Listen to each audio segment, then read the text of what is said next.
opened in 2011, and we actually did have some descendants. Actually, Herbert Estes, a great-grandson, was here.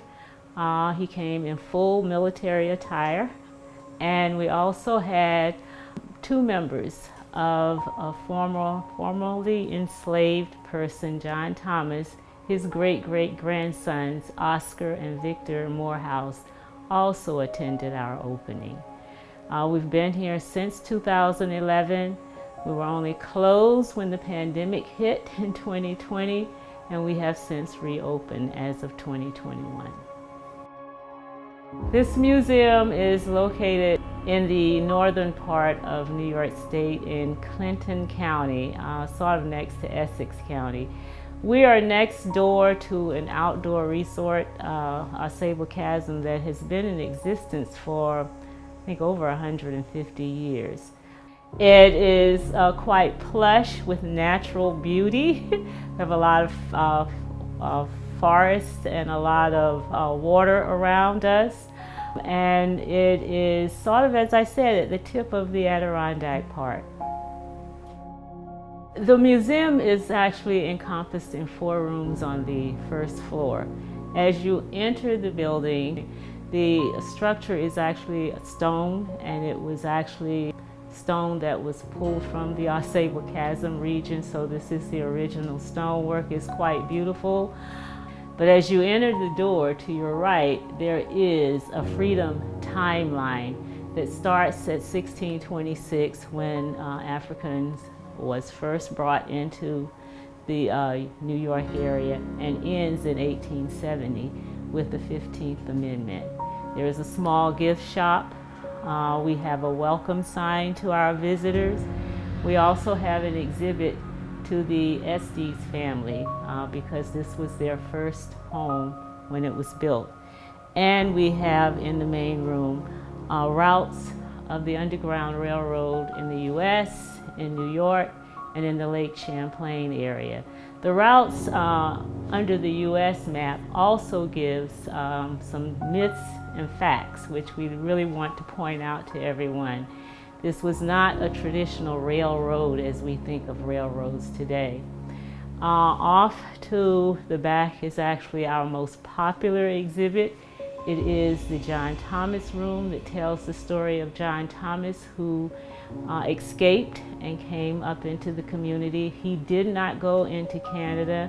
He actually stayed in the area in Franklin County and became quite an established member of that community.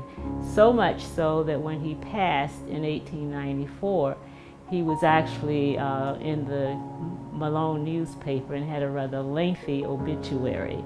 If you leave the John Thomas room, you can go into the church room, which talks about 4 of the main churches in the area: the Presbyterian, the Baptist, the Methodist, and of course the Quakers refer to their meeting area as a meeting house. I'd like to also point out the martyrdom exhibit, which talks about John Brown. He's buried in North Elba next to Lake Placid, and he was quite instrumental.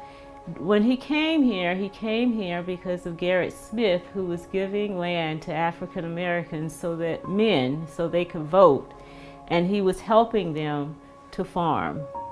And perhaps the most interesting thing in the room is that an individual in Charleston, South Carolina, who discovered African Americans on Confederate money, we have imprints from John Jones. So those are some of the things that you will see if you come to our museum.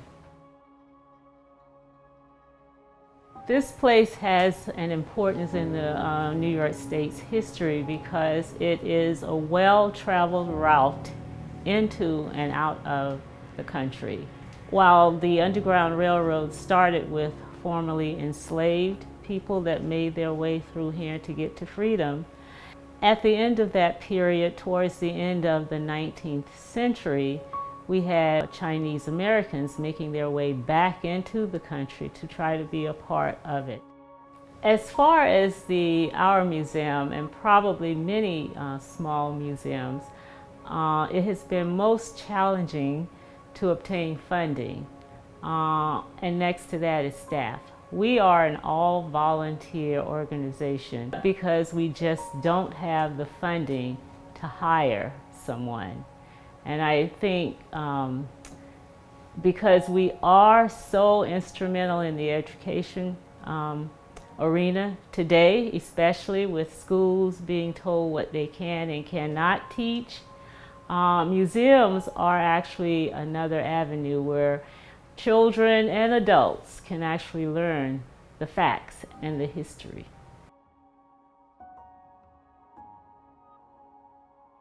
Many of the buses and many of the schools are unable to bus students, and some of that would help to offset that so students could get to some of the sites.